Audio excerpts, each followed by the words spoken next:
Oi, que bom falar de novo com você.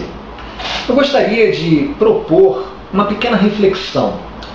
O que você acha das seguintes situações? Primeiro, uma mãe desassociada se priva de ir ao casamento da sua própria filha para não impor a sua presença aos convidados e dessa forma não esvaziar a cerimônia e a festa.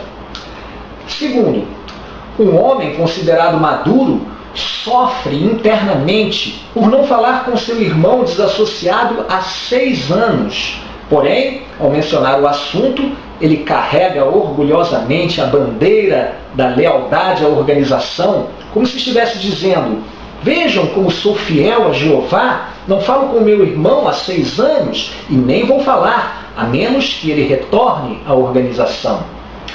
Terceiro, uma irmã idosa, doente, viúva, passa meses e meses sem receber sequer um único telefonema. Mas quando um irmão do qual ela muito gostava, porque era o único que se importava e ligava para ela, esse irmão sai da organização, imediatamente ela recebe vários e vários telefonemas para comunicá-la: irmã, você não pode mais falar com fulano. Ele agora é um inimigo nosso, um inimigo de Jeová. Após o aviso importante e amoroso, tudo volta à sua velha rotina, ou seja, ignoram solenemente a ela e as suas necessidades. Se você ainda não sofreu o efeito desumanizante de uma doutrinação religiosa, então você deve ter ficado chocado. Mas eu vi e vivi essas situações e outras também. E posso afirmar, elas não são incomuns entre as testemunhas de Jeová. O segundo maior mandamento enfatizado por Jesus diz: tens de amar o teu próximo como a ti mesmo. Quando ele contou a parábola do bom samaritano, Jesus mostrou que o próximo daquele judeu que estava caído na estrada não foi nenhum dos seus companheiros de adoração, representados pelo sacerdote e pelo levita. O seu próximo foi um excluído, um desassociado daquela organização. Será que as testemunhas de Jeová têm feito jus a este ensinamento na prática? Ou ficam só nas palavras bonitas e vazias? Nesse vídeo, falaremos sobre a nefasta, cruel e desumanizante doutrina da desassociação, principalmente os seus efeitos anticristãos. Como devem ser tratados os desassociados e especialmente os que saem da organização apenas por discordarem dela? Existe base bíblica para tais pessoas serem consideradas inimigas? A Torre de Vigia, ela tem sido defendida pelos seus apologistas como uma organização que ajuda muitos a darem um sentido às suas vidas. Sim, esse é o lado bonito da história.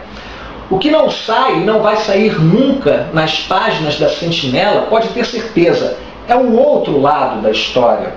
Famílias destroçadas, laços de parentesco abruptamente cortados, amizades desfeitas, rompidas, tudo por força do legalismo religioso, do farisaísmo de homens arrogantes que pensam legislar em nome de Deus, que brincam de ser Deus com a vida das pessoas. Eu me lembro que quando eu me dissociei, no dia seguinte ao anúncio da minha dissociação, uma irmã muito zelosa, ela procurou imediatamente o meu estudante que ela conhecia no seu local de trabalho. Essa irmã, ela já nem era mais da minha congregação, ela já tinha ido para uma segunda e depois para uma terceira, tudo devido a alguns problemas de relacionamento.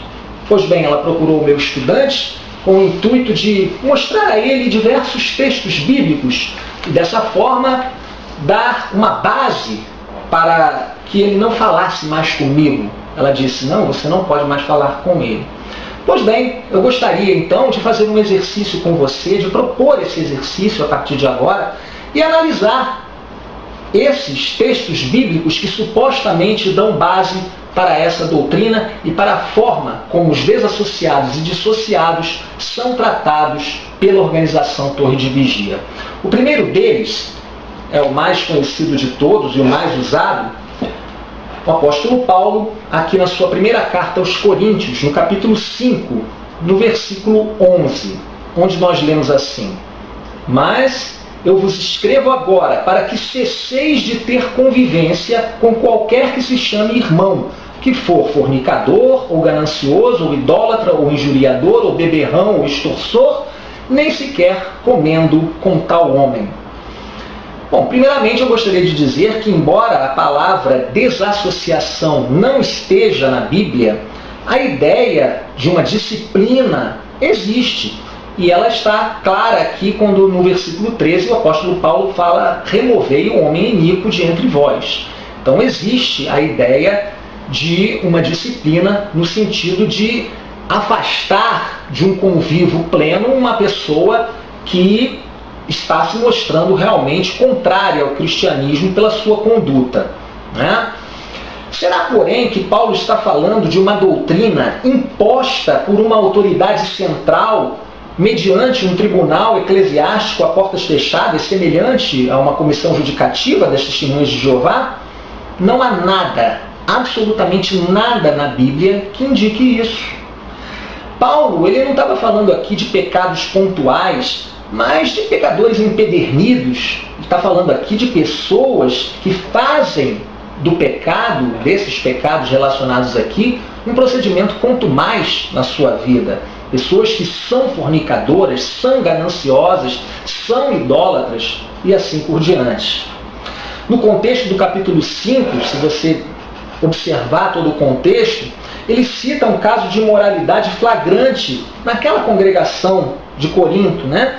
Algo que era feito nas barbas de todo mundo, sem que ninguém tomasse uma providência. Na sua segunda carta, Paulo volta inclusive a falar do assunto no capítulo 2, quando ele insta ali para que o homem fosse perdoado e que confirmassem o seu amor por ele. Novamente nós podemos perguntar: seria isso uma espécie de readmissão oficial de cunho organizacional por meio do mesmo tribunal eclesiástico? Note o que ele diz aqui, em 2 Coríntios, capítulo 2, no versículo 6. Nós lemos assim: esta censura da parte da maioria é suficiente para tal homem. Notaram? Se o apóstolo Paulo diz aqui que essa censura era da parte da maioria, isso significa que havia uma minoria que não censurou este homem daquela maneira proposta. Ou seja, havia pessoas que não deixaram de ter convivência ou de se associar com aquele homem. Isso mostra claramente que não havia uma imposição organizacional por meio do apóstolo Paulo de qualquer liderança eclesiástica. O que havia, em termos de disciplina e de censura na congregação, era em base pessoal, individual. Tanto que o apóstolo Paulo, ele não ameaça ninguém de expulsão ou de excomunhão da congregação por não ter seguido aquela orientação. A maioria, como vimos, seguiu. Outro aspecto interessante, voltando lá ao texto de 1 Coríntios capítulo 5, versículo 11, é que aquela expressão traduzida aqui como cesseis de ter convivência, a palavra grega original usada pelo apóstolo Paulo significa literalmente não vos mistureis com. Interessante que, se nós formos no texto de 2 aos Tessalonicenses, também escrita pelo apóstolo Paulo, 2 aos Tessalonicenses, no capítulo 2 de 2 aos Tessalonicenses, ou melhor, no capítulo 3, no versículo 14, diz ali: mas se alguém não for obediente à nossa palavra por intermédio desta carta, tomai nota de tal, parai de associar-vos com ele para que fique envergonhado. Esta expressão, parai de associar-vos com ele, é exatamente aquela mesma palavra grega usada lá em 1 Coríntios 5,11 e que significa literalmente não vos mistureis com.